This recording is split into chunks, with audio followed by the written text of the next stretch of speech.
बहू कहाँ मर गई?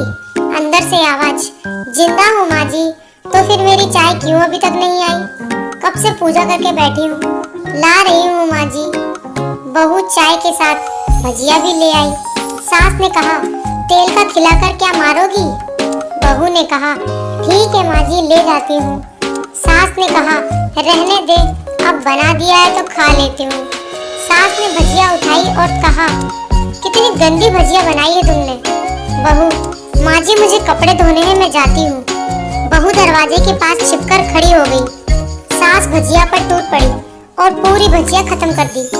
बहू मुस्कुराई और काम पर लग गई। दोपहर के खाने का वक्त हुआ। सास ने फिर आवाज लगाई, कुछ खाने को मिलेगा? बहू ने आवाज नहीं दी। सास फिर चिल्लाई, भूखे मारोगी क्या? बहू आई, सामने खिचड़ी रख दी। सास गुस्से से, ये क्या है? मुझे इसे नहीं खाना है, इसे ले जाओ। बहू ने कहा, आपको डॉक्टर ने दिन में खिचड़ी खाने को कहा है, खाना तो पड़ेगा ही। सास मुंह बनाते हुए, हाँ तू मेरी माँ बन जा। बहू फिर मुस्कुराई और चली गई। आज इनके घर पूजा थी। बहू सुबह 4 बजे से उठ गई। पहले स्नान किया, फिर फूल लाई, माला बनाई, रसोई साफ की, पकवान और भोज बनाया। सुबह के 10 बज गए। अब सास भी उठ चुकी थी। बहू अब पंडित जी के साथ भगवान के वस्त्र तैयार कर रही थी। आज ऑफिस की छुट्टी थी, उनके पति घर पर थे। पूजा शुरू हुई। सास चिल्लाती, बहू ये नहीं है, वो नहीं है। बहू दौड़ी दौड़ी आती और सब करती।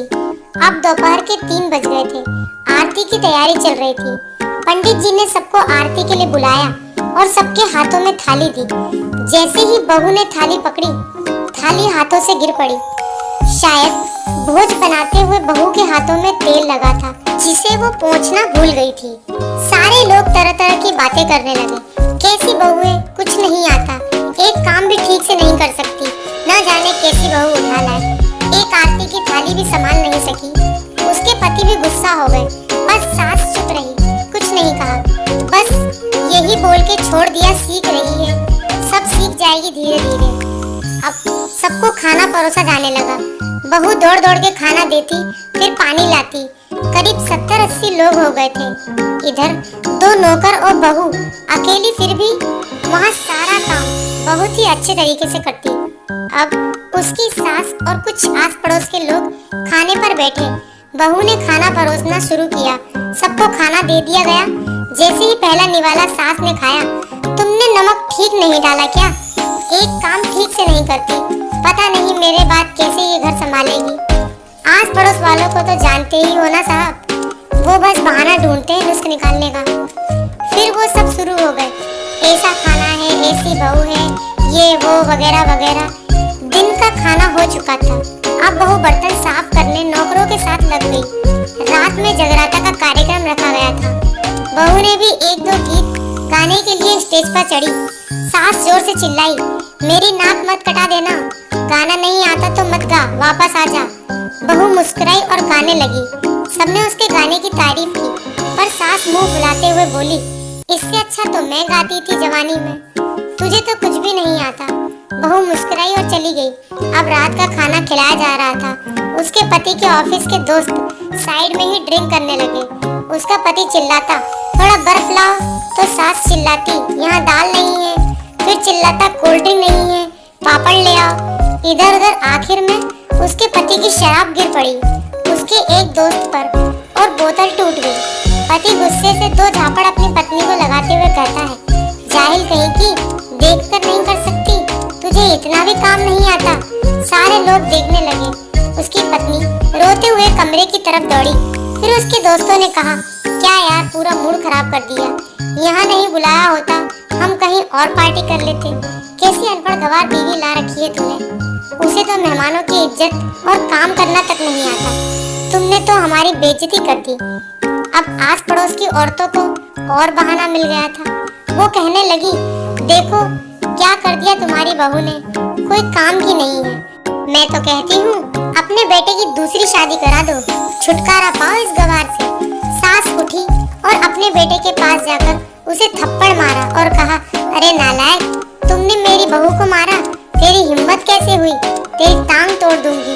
उसने बेटे के दोस्त कुछ कहने ही वाले थे कि उसकी माँ ने घूरते हुए कहा, चुप, बिल्कुल चुप, यहाँ दारू पीने आए हो, जबकि पता है आज पूजा है और तुम्हें पार्टी करनी है। कैसे संस्कार दिए हैं तुम्हारे माता पिता ने? और किसने मेरी बहू को जाहिल बोला? जरा इधर आओ, चप्पल से मारूंगी। अगर मेरी बहू को किसी ने शब्द भी कहा तो अरे पापी, तूने उस लड़की को बस इसलिए मारा कि तेरी शराब टूट गई। पापी, वो बच्ची सुबह 4 बजे से उठी है, घर का सारा काम कर रही है, ना सुबह से नाश्ता किया न दिन का खाना खाया, फिर भी हंसते हुए सबकी बातें सुनते हुए, ताने सुनते हुए घर के काम में लगी रही। तेरे यार दोस्तों को वो अच्छी नहीं लगी। जूते से मारूंगी तेरे दोस्तों को जो कभी उन्होंने ऐसा कहा। उसके यार दोस्त चुपके से खिसक गए। अब सास बहू के कमरे में गई और बहू का हाथ पकड़कर बाहर लाई। सबके सामने कहने लगी, किसने कहा था अपनी बहू को घर से निकाल के दूसरी बहू ले आना? जरा सामने आओ। कोई सामने नहीं आया। फिर सास ने कहा, तुम जानते भी क्या हो इस लड़की के बारे में? ये मेरी माँ भी है, बेटी भी। माँ इसलिए मुझे गलत काम करने पर डांटती है और बेटी इसलिए कभी कभी मेरी दिल की भावनाएं समझ जाती है, मेरी दिन रात सेवा करती है, मेरे 1000 ताने सुनती है, पर एक शब्द भी गलत नहीं कहती, ना सामने ना पीठ पीछे। और तुम कहते हो दूसरी बहू ले आओ। याद है ना छुटकी की दादी, अपनी बहू की करतूत? सास ने गुस्से से पड़ोसन की महिला को कहा, अभी पिछले हफ्ते ही तुम्हें मियाँ बीवी भूखे छोड़ घूमने चले गए थे। मेरी इसी बहू ने 7 दिनों तक तुम्हारे घर पर खाना पानी, यहाँ तक कि तुम्हारे पैर दबाने जाती थी, और तुम इसे जाहिल बोलती हो? जाहिल तो तुम सब हो जो कोयले और हीरो में फर्क नहीं जानते। अगर आइंदा मेरी बहू के बारे में किसी ने एक लफ्ज भी बोला तो मुझसे बुरा कोई नहीं होगा, क्योंकि ये मेरी बहू नहीं, मेरी बेटी है। बहू सिसकियां लेते हुए फिर कमरे में चली गई। सास ने एक प्लेट उठाई और भोजन परोसा और बहू के कमरे में खुद ले गई। सास को भोजन लाता देख तो बहू ने कहा, अरे माँ जी, आप क्या कर रही हो, मैं खुद ले लेती।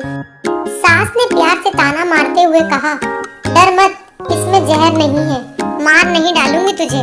तुझे नई सास चाहिए होगी, पर मुझे अभी भी तू ही मेरे घर की बहू चाहिए। बहू ने अपनी सास को रोते हुए गले से लगा लिया। सास भी रो दी पहली बार और कहा, चल खाना खा ले।